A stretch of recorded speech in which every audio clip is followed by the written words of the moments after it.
పరిశుద్ధ గ్రంథము నుండి కొలస్సీయులకు రాసిన పత్రిక మొదటి అధ్యాయము 9వ వచనం నుండి 12వ వచనం వరకు మన తెలుగు బైబిల్లో కలిసి ఉంటాయి. కొలస్సీయులకు రాసిన పత్రిక మొదటి అధ్యాయము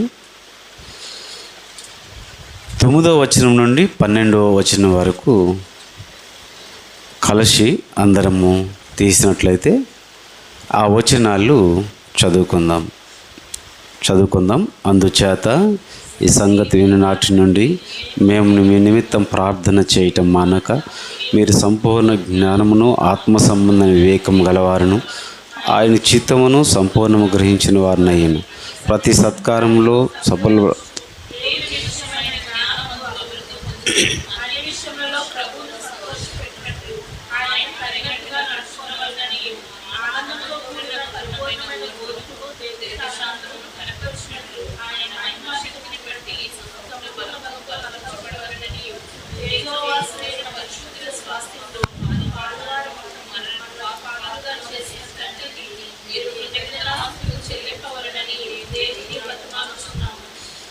ప్రార్థన చేసుకుందాం. ప్రేమ కలిగిన మా తండ్రి, మా రక్షక, మీకు వందనాలు. మమ్మల్ని మీరు ఎంత ప్రేమిస్తున్నారో మాకు అర్థమవుతుంది. మరొకసారి మాతో మాట్లాడడానికి ఇష్టపడిన దేవా, మీకు స్తోత్రాలు. కూడి వచ్చిన నీ పిల్లలను బట్టి స్తుతిస్తున్నాం. ఈ దినము రాత్రికాల సమయంలో మాట్లాడి బలపరచమని, మీ మాటలు జుంటు తేనె దారుల కంటే తీయనైనవి. ఆ మాటలు మా జీవితాల్లో ఎంతో ప్రయోజనకరం, విలువనిచ్చేవి, ఘనతనిచ్చేవి. మా జీవితం ఫలింపజేసే మాటలు మాట్లాడి బలపరచమని యేసు క్రీస్తు నామమున అడుగుచున్నాను తండ్రి, ఆమేన్. సరే, దేవుని వాక్యాన్ని మనము చదువుకున్నాం.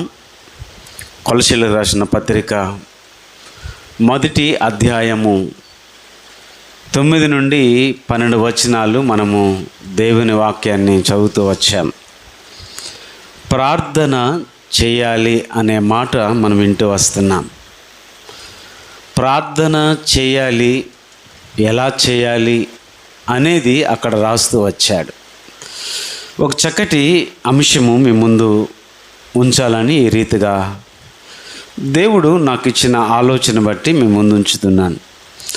ఆ 9-12 వచనాల్లో వాక్య ప్రకారంగా మానక ప్రార్థన చేయుట అనే అంశం మీద మనము మాట్లాడదాం. మానక ప్రార్థన చేయుట. దైవజనుడు అపోస్తలుడైన పౌలు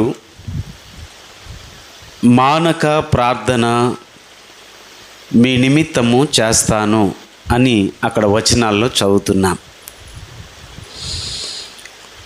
ఇక్కడ సంఘమును బట్టి అపోస్తలుడైన పౌలు చాలా మంచి విషయాలు మాట్లాడుతూ వస్తున్నాడు. అవి 9 నుండి 12 వచనాల్లో మనం వింటాం. పౌలు ఏ విధంగా మానక ప్రార్థన చేస్తున్నాడో దావీదు భక్తుడు కూడా ఇదే విధంగా మాట్లాడతాడు.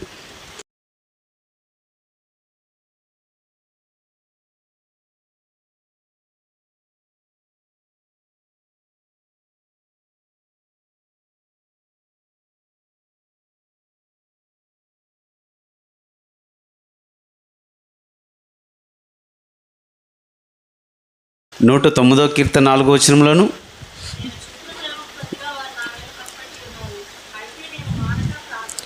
ఆ 4వ వచనంలో అనగా 109వ కీర్తన 4వ వచనంలో దావీదు మానక ప్రార్థన చేయుచున్నానన్నాడు. కీర్తన 21 2వ వచనంలో కూడా మాట్లాడుతూ వస్తున్నాడు. అతని పెదవుల్లో నుండి వచ్చిన ప్రార్థన నీవు మానక అంగీకరించి ఉన్నావు అనే మాట మనం చూస్తున్నాం. పౌలు మానక ప్రార్థన చేస్తున్నాను, దావీదు మానక ప్రార్థన చేయుచున్నాను అన్నాడు. సమూయేలు కూడా ఒక ప్రవక్త ఏమని మాట్లాడుతున్నాడంటే, మొదటి సమూయేలు 12:23 మీ నిమిత్తం నేను మానక ప్రార్థన చేస్తాననే మాటలు అక్కడ చూస్తాం. చదువుదాం. మొదటి సమూయేలు 12:23 అనుకుంటున్నాను. నా మట్టుకు నేను మీ నిమిత్తము ప్రార్థన చేయక మానుట వలన దేవునికి విరుద్ధముగా పాపము చేసిన వాడునవుతాను అన్నాడు. అంటే మీ నిమిత్తం నేను మానక ఏం చేస్తాను? ప్రార్థన చేస్తా. 3 చోట్ల మనము చదివే వచనాల్లో మానక ప్రార్థన చేయాలి. ప్రతిరోజు దేవుని సన్నిధి మనం కలిగి మనము ప్రార్థన చేసేవారంగా ఉండాలి అనే మాటలు ఇక్కడ చూస్తున్నాం. అయితే దైవజనుడు పౌలు ఎందుకు మానక ప్రార్థన మీ నిమిత్తం చేస్తున్నాను అని ఎందుకు అన్నారు అంటే, రండి కొలస్సీ పత్రిక వచ్చేయండి. మొదటి అధ్యాయము 9 ఆ మాటలు చాలా చక్కగా మాట్లాడుతున్నాడు. ఈ సంగతి వినినాటి నుండి అని మాట్లాడుతూ అక్కడ చెప్తున్న మాట, క్రీస్తు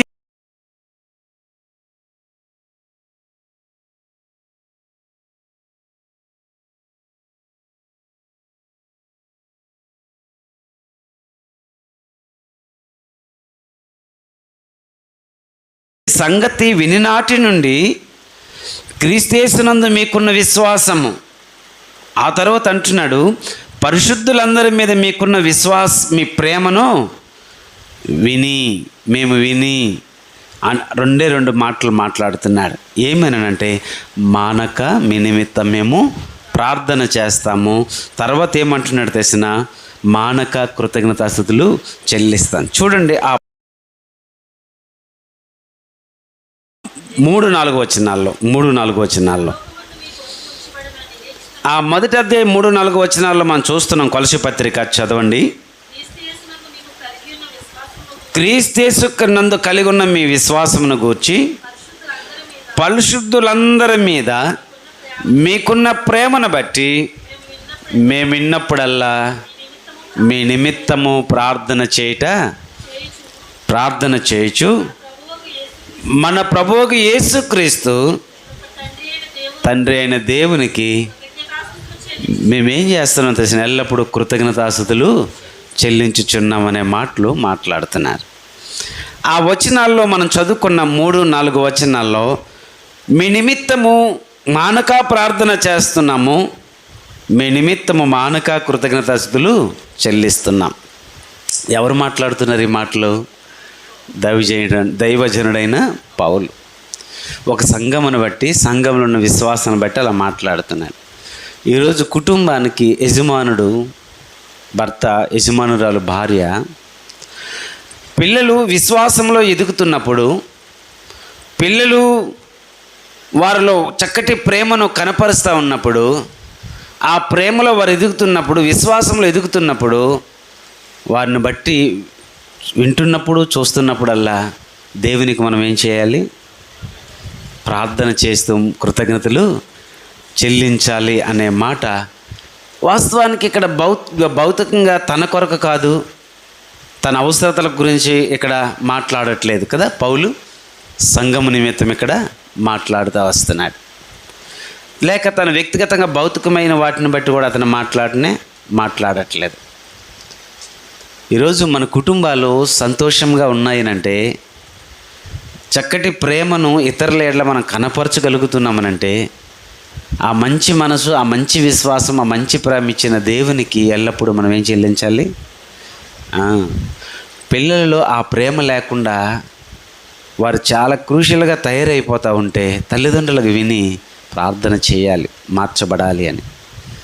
వారు చక్కటి మంచి మనసు కలిగి, మంచి ప్రేమను కలిగి, సహాయం చేసే మంచి గుణం కలిగిన వారికి ఉన్నప్పుడు దాన్ని బట్టి ప్రభువా ఇటువంటి మంచి పిల్లల్ని ఇచ్చామని దేవుణ్ణి ఏం చేయాలి?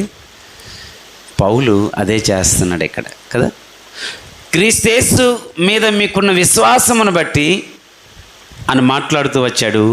పరిశుద్ధుల మీద మీకున్న ప్రేమను బట్టి అని అన్నాడు. ఈ రెండింటిని బట్టి విన్నప్పుడల్లా విన్నప్పుడల్లా నాకు చాలా సంతోషంగా ఉంది. అయితే మానక మీ నిమిత్తం నేను ప్రార్థన చేయుచు కృతజ్ఞతాస్తుతులు చెల్లించుచున్నాను అని అన్నాడు. అది మనము దేవునికి మానక ప్రార్థన చేయాలి, మనము దేవునికి మానక కృతజ్ఞతాస్తుతులు చెల్లించాలి. ఈ రెండు ఏదైనా మానేరా? ఒక సైకిల్కి 2 చక్రాలు ఉంటాయి. ఏ చక్రం లేకపోయినా సరే సైకిల్ అది ముందుకి వెళ్ళలేదు కదా. సైకిల్కి 2 చక్రాలు ఎంత ప్రాముఖ్యమో, విశ్వాసి నీ జీవితానికి ప్రార్థన కృతజ్ఞత అంతా ప్రాముఖ్యం. ప్రార్థన ఒకటే కాదు, నీ జీవితంలో దేవుడు చేస్తున్న కార్యాలన్నిటిని బట్టి కూడా మీకు కృతజ్ఞతాస్తుతులు చెల్లించాలి. గడిచిన ఈస్టర్ మొదలుకొని ఈ ఈస్టర్ వరకు దేవుడు మనల్ని సజీవులుగా ఉంచలేదా? ఈ నెల 1వ తారీఖు నుండి 31వ తారీఖు వరకు దేవుడు తన కృపలో జ్ఞాపకం చేసుకునలేదా? దేవునికి మనం కృతజ్ఞతలు చెల్లించే వారంగా మనము ఉండాలి. ఇందుని బట్టి ప్రభువా, ఈ పరిస్థితిని బట్టి ప్రభువా, ఈ పరిస్థితిని బట్టి ప్రభువా, దావీదులా మనము ఎప్పుడు కృతజ్ఞతలు చెల్లించేవారు ఉండాలి. యెహోవా చేసిన ఉపకారంలో దేనిని నేను మరువను అన్నాడు. ఈరోజు మనిషి ఈజీగా మర్చిపోతున్నాడే దేవుడు చేసిన కార్యాలకు. ప్రార్థించలేకపోతున్నాడు, కృతజ్ఞతలు చెల్లించలేకపోతున్నాడు. నా జనులు ఆహారం మృంగినట్లు మృంగి ఉంటున్నారు తప్ప నాకు ప్రార్థన చేయట్లేదని అంటున్నాడు దేవుడు. ఇక్కడ పౌలు గురించి మనం మాట్లాడుతూ వస్తున్నాము. మానక మీ నిమిత్తము అన్నాడు. మానక అంటే ఏ రోజైనా సరే మన జీవితంలో మర్చిపోకూడదు. ప్రార్థన చాలా ప్రాముఖ్యం. అంతేకాదండి, కృతజ్ఞత కూడా ప్రాముఖ్యం. ఈ 2 జంట పదాలు, ఈ 2 మన జీవితంలో ఉండాలి. ప్రార్థన చేసావంటే రెండోది కృతజ్ఞతను నువ్వు చెల్లించేవాడుగా ఉండాలి. ఎప్పుడూ ప్రార్థనే అడగడమే కాదు, ఇచ్చావు నాయనా అని కృతజ్ఞతలు కూడా మనము అందుకు అంటున్నాడు కదా, మీరు దేవునిలో ఎదుగుతూ వస్తున్నారు, క్రీస్తు యేసునందు విశ్వాసం మీకుంది, ఆ విశ్వాసం బట్టి నేను చాలా విన్న నాటి నాకు చాలా సంతోషంగా ఉంది అన్నాడు. అంటే మనం దేవునిలో ఎదుగుతూ ఉండాలి కదా, విశ్వాసంలో బలపడుతూ ఉండాలి, ఆ విశ్వాసం ఉండాలి, ప్రార్థన కూడా మనలో ఉండాలి, కృతజ్ఞత కూడా మనలో ఉండాలి అన్నాడు. విశ్వాసి మానక ఎలా ప్రార్థన చేయాలో ప్రభు చెప్పారు. ఒక ఉపమానం చెప్పారు. ఏంటి ఆ ఉపమానం అనంటే, ఒక విధవరాలను ముందు పెట్టాడు. ఆమె పట్టు విడవని విధవరాలుగా అని ఆ వచనాలు బట్టి మనం చెప్పగలం. ఒక పరిస్థితిని బట్టి ఆ ఊరిలో ఉన్న న్యాయాధిపతి దగ్గరికి వెళ్తుంది. న్యాయం జరిగేంత వరకు కూడా, ఆమెకు మంచి జరిగేంత వరకు కూడా పట్టు విడవకుండా. అంటే అర్థం ఏంటి? ఏ రోజు మానకుండా ప్రతిరోజు కనబడేది ఎదుట. ఏమిటి మీ ప్రతిరోజు నా దగ్గరికి వస్తుంది, ఇలా కనబడుతుంది అని కఠినాత్ముడైన మూర్ఖుడైన తన మనసు ఏమైంది? మన ప్రయాస, మన విశ్వాసం మానక దేవుని ఎదుట మనం కనబడుతున్నప్పుడు ప్రియులారా, మన విశ్వాసమును బట్టి దేవుడు తప్పక ప్రతిఫలము ఇస్తాడు. అందుకు మానక ప్రార్థన చేయటం అనే దానికోసము మనకు అర్థం అవ్వాలంటే ఇసుక ప్రార్థన చేయట. ఏ రోజు ప్రార్థన చేయడానికి ఇసుక రాకూడదు, ఏ రోజు వాక్యం చదవడానికి ఇసుక రాకూడదు, ఏ రోజు దేవుని మందిరానికి వెళ్ళడానికి ఇసుక రాకూడదు, ఏ రోజు దేవుని స్తుతించడానికి ఇసుక రాకూడదు. దేవుని సన్నిధిలో ప్రతిరోజు మనం కనబడే వారంగా ఉండాలి, ఆయనతో మంచి సహవాసం కలిగే వారంగా మనము ఉండాలి. అందుకు అక్కడ చెప్పాడు కదా, ఆ లోకాసువార్త 18:1-5 ఆ విధవరాలు మానక ఆ విధంగా వెళ్ళింది. అయితే ఆ న్యాయాధిపతి అన్యాయస్తుడు, దేవుడంటే భయం లేదు, మనుషులంటే లక్ష్య పెట్టడు. మన భాషలో చెప్పాలంటే కాతర లేదు, అంతే కదా. ఆడంటే కాతరే ఉండదు, పట్టింపే ఉండదు, ఎవడైతే నాకేటన్నట్టు ఉన్నాడనమాట. మనుషుల యొక్క స్వభావం ఇలా ఉంటుంది, నిజమేగా. కానీ ఆ స్థితి మంచిదంటారా? మంచిది కాదు. పట్టింపు ఉండాలి. దేవుని సన్నిధి మనం ఎలాగా ఉండాలో కూడా ఆ వచనాలు చెప్తా వస్తున్నాయి. బైబిల్లో మరొక మాట మీకు చూపిస్తే లూకాసు వార్త 11 అధ్యాయం 5 నుండి 11 వచనాల్లో అర్ధరాత్రి ఒక స్నేహితుడు సిగ్గుమాలి మాట మాటికి అతన్ని అడిగాడంట. ఈ వచనాలు మనకు తెలిసినవే, ఏమండి, పరిచయమైన మాటలే ఇవి. అంటే ఏంటి అర్థము? మానక మానక మానక, సిగ్గు మాలి, సిగ్గు విడిచి అడగడానికి ఏమి విడిచిపెట్టాడు? అతడు ఏమనుకుంటాడో అని సిగ్గు లేకుండా అడిగాడు. దేవుని దగ్గర కూడా మనము అడిగే విషయంలో అలా ఉండాలి, అంతేనా? అర్ధరాత్రి తన స్నేహితుడి దగ్గరికి వెళ్ళి మాట మాటికి అని చెబుతూ అక్కడ సిగ్గు మాలి అడిగాడు అనే మాటలు అక్కడ మనం చూస్తున్నాం. అంటే అలా అడగాలి దేవుణ్ణి. ఆ లూకాసు వార్త 11 అధ్యాయం 5 నుండి 11 వచనాల్లో ఈ వచనాలన్నీ మనము చదువుతూ వస్తాం. ఈరోజు వింటూ వచ్చావు, మానక ప్రార్థన చేయాలని. ఒక ఎదువరాలు ఏ విధంగా మాటికి వెళ్ళిందో పట్టుదలతో, ఇసుక. ఆ తర్వాత ఒక స్నేహితుడు అర్ధరాత్రి, అది ఈ సమయమా ఆ సమయమా అని దేవుని దగ్గరికి వెళ్ళడానికి ఏ సమయమైనా సరే వెళ్ళొచ్చు అనడానికి ఆ మాటలు అక్కడ ఉదాహరణ మనం చూస్తున్నాం కదా. దేవుని దగ్గర నువ్వు కనబడడానికి, దేవుని దగ్గరికి వెళ్ళి వాక్యం వినడానికి, దేవుని వాక్యాన్ని చదవడానికి, ప్రార్థన చేయడానికి, స్తుతించడానికి ఈ సమయము ఆ సమయమందును ఆ సమయమందును అంటాడు దేవుని వాక్యం. ఎప్పుడైనా మనం దేవుని దగ్గర ఇప్పుడెందుకు వచ్చావు నాయన అని దేవుడు అడగడు. ఇప్పుడెందుకయ్యా నన్ను నిద్ర లేపేశావు అని అడగడు దేవుడు. మనిషి అయితే అడుగుతాడు. మన ప్రభువు ఎంత మంచి దేవుడో కదా, ఆయనకి ఎంత మంచి ప్రేమో కదా. అటువంటి ఆలోచన మనకు ఉండాలి.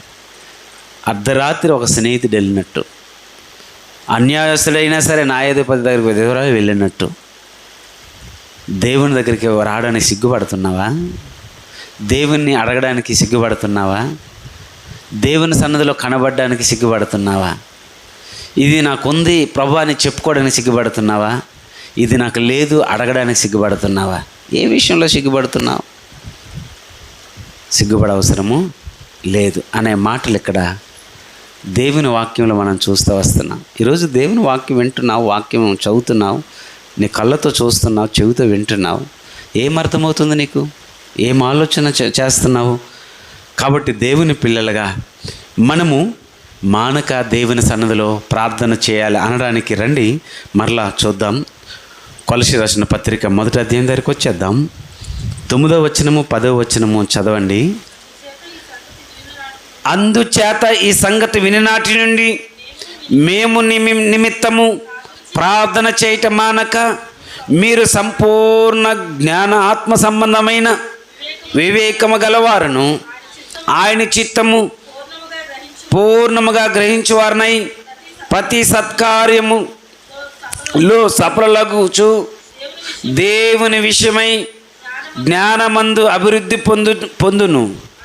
అన్ని విషయములలో ప్రభుని సంతోషపెట్టినట్టు ఆయనకి తగినట్టుగా నడుచుకునవలనని ఆనందముతో కూడిన పూర్ణమైన ఓర్పును దీర్ఘశాంతమును కనపరుచున్నట్లు అక్కడ రాస్తా వస్తున్నాడు కదా. దైవజనుడు ఎందుకు వారిని బట్టి సంతోషిస్తున్నాడో చెబుతూ వచ్చాం. ఇంకా ఎందుకు వారి కొరకు మానక ప్రార్థన చేస్తున్నారో మనం చూస్తూ వస్తాం. సంపూర్ణ జ్ఞానము కొరకు, ఆ జ్ఞానమందు అభివృద్ధి పొందాలని అక్కడ చాలా విషయాలు చెప్పాడు కదా. ఆయన చిత్తము పూర్ణముగా గ్రహించువారుగా ప్రతి సత్కార్యంలో వారు ఏమవ్వాలో చెప్తూ వస్తున్నాడు. జ్ఞానములో ఏమవ్వాలో చెప్పాడు. దేవుని ఎలా సంతోషపెట్టాలో చెప్తున్నాడు. అలా ఉండాలని వీరు విశ్వాసంలో ఎదుగుతున్నారు. పరిశుద్ధుల ఎడల ప్రేమ వారికి ఉంది. అందుకు మిమ్మల్ని బట్టి సంతోషిస్తున్నాను, మీ కొరకు కృతజ్ఞతలు చెల్లిస్తున్నాను మిమ్మల్ని బట్టి అన్నాడు. ఎందుకు మానక వారి కొరకు ప్రార్థన చేస్తున్నాడు అంటే, ఎలా ఉండాలని అంటే వారు సంపూర్ణ జ్ఞానము కలిగి, ఆ జ్ఞానములో వారు ఏమవ్వాలంట, అభివృద్ధి పొందాలని వారి నిమిత్తము ప్రార్థన చేయుచున్నాడు. జ్ఞానం అవసరమా, అవసరం లేదా? ఈరోజు మనిషి బ్రతకడానికి జ్ఞానం చాలా అవసరం. జ్ఞానం లేకపోతే లోకంలో బ్రతకడం చాలా కష్టం అవుతుంది అని అంటాం. కాబట్టి తెలివితేటలు అనేది, జ్ఞానం అనేది మనకు అవసరమే, కావాలి. కొంతమంది పుస్తకాలు చదువుతారు, పుస్తకాల జ్ఞానం ఉంటుంది. కొంతమంది మనుషుల మాటలు ఉంటారు, మనుషుల జ్ఞానం వస్తుంది. కానీ దేవుడు ఇచ్చే జ్ఞానము శ్రేష్టమైనది. అది పరలోకం నుండి వచ్చిన జ్ఞానం, అది దైవ సంబంధమైన జ్ఞానం. ఆ జ్ఞానం మనకి ఎలా లభిస్తుంది అని అంటే దానికి మూలము దేవుడే. అందుకు మనం ఏం చేయాలి అని అంటాడంటే ఆయన యందు భయభక్తులు కలిగి ఉండాలి. అప్పుడు జ్ఞానమునకు మూలము అంటాడు సామెతల్లో. ఈరోజు ఒక కుటుంబాన్ని చక్కగా కట్టుకోవాలి అంటే, మీరు ఈ మాట నేను చెప్పేసరికి ఆ వచనం మేము చెప్తారు. మీరు జ్ఞానవంతురాలు ఎక్కడ చూసారు ఎంత బాగా, మీరు జ్ఞానవంతురాలు అన్నమాట. జ్ఞానం కలిగిన ఏ స్త్రీలు? జ్ఞానం కలిగిన స్త్రీలు అనమాట. జ్ఞానం కలిగిన స్త్రీ చక్కగా తన కుటుంబాన్ని ఏం చేసుకుంటుంది? కట్టుకుంటుంది. ఆ తర్వాత అంటే ఇటువంటి స్త్రీలు కూడా ఉంటారా? ఏమో అందరూ జ్ఞానం కలిగిన వారు ఉంటారేమో అనుకున్నాను నేను. లేదండి, బైబిల్ ఏం చెప్తుందంటే ఇక్కడ మూఢులు కూడా ఉంటారు అని అర్థం. చేతులారా మనుషులుగా కొన్నిసార్లు అంటారు, నీ కుటుంబాన్ని నీవే పాడు చేసుకున్నావు అని అంటారు, లేకపోతే నీ గృహాన్ని నువ్వే పాడు చేసుకున్నావు అని అంటారు కొన్నిసార్లు. ఎందుకని? జ్ఞానం సరైన రీతిలో ఉపయోగించుకోలేక. జ్ఞానవంతురాలు తన ఇల్లు చక్కగా కట్టుకుంటుందంట. జ్ఞానం లేకపోతే చక్కగా ఉండదనమాట. వంకర టింకరగా ఉంటుందేమో తెలియదు, కుటుంబం అంతా గజిబిజిగా ఉంటుందేమో తెలియదు, కుటుంబంలో క్రమం ఉండదేమో, కుటుంబంలో పెద్ద పెద్ద చిన్న చిన్న తేడాలు ఉండవేమో, పెద్దవాళ్ళు చిన్నవాళ్ళని ఎలా ప్రేమించాలో, చిన్నవాళ్ళు పెద్దవాళ్ళకి ఎలా గౌరవించాలో తత్వాలు ఉండవేమో. జ్ఞానవంతురాలు తన ఇల్లు చక్కగా కట్టుకోకపోతే క్రమాలు మారిపోతాయి, పరిస్థితులు తారుమారైపోతాయి, ఏడుపు బాధ ఇవే తప్ప మన జీవితంలో ఏమి చేసుకోలేము. అందుకు స్త్రీకి జ్ఞానం చాలా అవసరం అన్నాడు, అది కుటుంబాన్ని కట్టుకోవడానికి. అందుకే ఇక్కడ మీరు విశ్వాసంలో ఎదుగుతున్నారు, ప్రేమ కనపరుస్తున్నారు, మంచిదే. కానీ ఏ విధంగా దేవుళ్ళు ఇంకా మీరు అభివృద్ధి పొందాలో ఇటువంటి జ్ఞానం మీకు అవసరమని ప్రార్థన చేస్తున్నాడు. అది అర్థమవుతుందా మీకు ఇప్పుడు? అందుకు సంపూర్ణమైన జ్ఞానం కొరకు వారి జ్ఞానమందు అభివృద్ధి పొందాలి అని ఒక మాట మీకు చూపించమంటారా? రండి, సామెతలు నాతో కూడా చూడండి. 21వ అధ్యాయం 30వ వచనంలో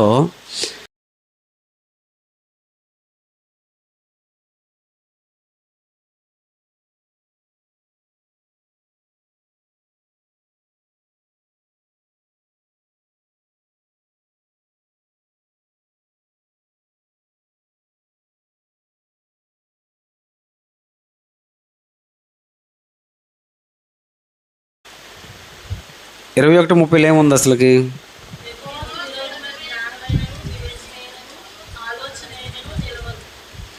మళ్ళా చదవండి. యెహోవాకు విరుద్ధమైన జ్ఞానమైనను వివేచనైనను ఆలోచనైనను నిలవదు. అక్కడ చెప్తా వస్తున్నాడు కదా, దేవునికి విరుద్ధమైన జ్ఞానమైనా సరే, ఆలోచన అయినా సరే, వివేచన అయినా సరే అది నిలవదు.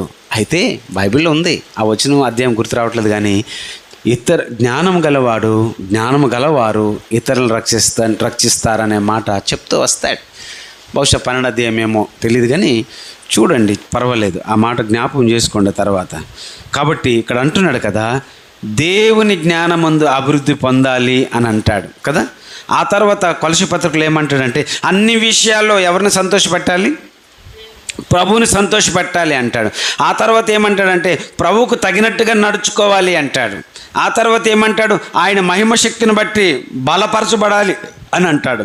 ఆ తర్వాత ఏమంటాడు 12వ వచనంలో అంటే తేజోవాసులైన పరిశుద్ధుల స్వాస్థ్యములో ఏమవ్వాలి? పాలువారిగా ఉండాలని.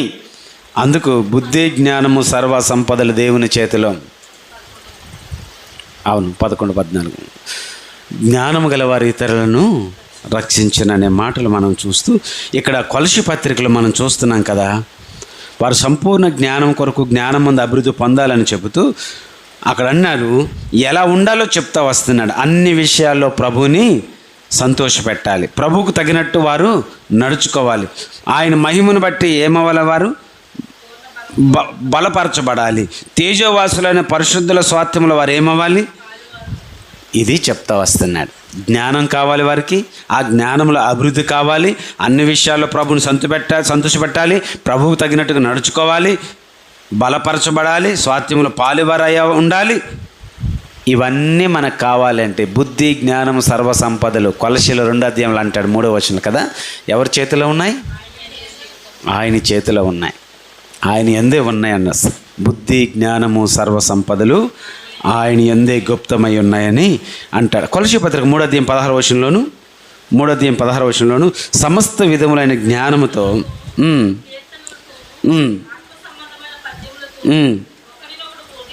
బోధించుచు బుద్ధి చెప్పుచు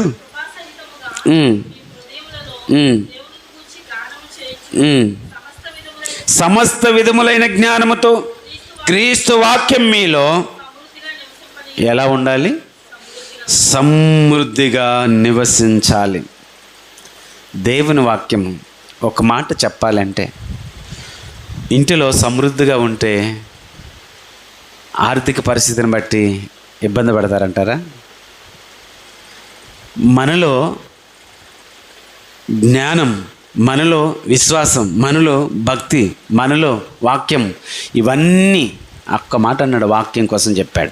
వాక్యం మనలో సమృద్ధి ఉంటే తడువులాట ఉండదు, పడిపోం, జారిపోం కదండి. వాక్యం లేకపోతేనే ఏమైపోతాం? మన అడుగులు తడబడతాయి, మన ఆలోచనలు తడబడతాయి, మన జ్ఞానం తడబడుతుంది, మన బుద్ధి కూడా తడబడుతుంది. వాక్యము ఎల్లప్పుడూ మనలో ఎలా ఉండాలో అక్కడ చెప్తూ ఉంటారు, సమృద్ధిగా ఉండాలి. సొలొమోను మహారాజు జ్ఞానం కొరకు ప్రార్థించాడు. ఐశ్వర్యం అడిగాడా? లేదు. కానీ దేవుడు వాటికి జ్ఞానము ఐశ్వర్యం కూడా ఇచ్చాడు, ఇవన్నీ ఇచ్చాడు. అయితే బైబిల్లో ఒక మాట మనం చూస్తాం. ఏంటి? హోషేయ గ్రంథం 6:3 ఒక చక్కటి మాట ఏమని అంటే, యెహోవా యొద్ద ఏమున్నది అంటే జ్ఞానం ఉంది, దానిని మనం సంపాదించుకుందాం రండి. దేవుని దగ్గర ఏముంది? జ్ఞానం ఉంది, దాన్ని సంపాదించుకుందాం రండి అని అంటాడు. చదవండి. యెహోవాను గూర్చి జ్ఞానము సంపాదించుకున్నటకు రండి అని అన్నా. సంపాదించుకున్నటకు ఆయనను అనుసరించడం రండి. ఆయన యొద్దకు రండి, ఆయనను అనుసరించడం రండి. అలా చేస్తే ఏమొస్తుంది? జ్ఞానం వస్తుంది అన్నాడు. ఈరోజు మన కుటుంబం చక్కగా కట్టుకోవాలంటే, ఈరోజు మన ఆత్మీయ జీవితం చక్కగా కట్టుకోవాలంటే, వ్యక్తిగత జీవితం చక్కగా కట్టుకోవాలంటే ఏం కావాలి? అవును, జ్ఞానం చాలా అవసరం. ఆ జ్ఞానం కోసమే ఇక్కడ చెబుతూ వస్తున్నాడు అనే మాట చూస్తూ వస్తున్నాం. కాబట్టి కుటుంబం కట్టడానికి జ్ఞానం కావాలి. సంసారం చేయుటకు ఏం కావాలి? కుటుంబాన్ని కట్టడానికి జ్ఞానం కావాలి. సంసారం చేయుటకంటే భార్యాభర్తల కుటుంబం అంతా సరిగ్గా జీవించడానికి. సంసారం చేయటకు కూడా ఏమవ్వాలి? భర్తతో నువ్వు సంసారం చేయటకు, భర్త నీతో సంసారం చేయటకు, ఇద్దరి మధ్య ఏముండాలి? ఏ ఇద్దరిలో జ్ఞానం లేకపోయినా సరే సంసారం మధ్య ఏమొస్తుంది? సంసారం సాగరం. అదనమాట. భర్తకి ఉండాలి, భార్యకి ఉండాలి. అందుకంటాడు, భర్తలారా మీ భార్యలతో ఎలా కాపురం చేయమని తెలిసిన జ్ఞానం చప్పున చేయ. అలివారంతే, ఇంకంతే, నీ వల్ల కాదు. వాళ్ళు మారం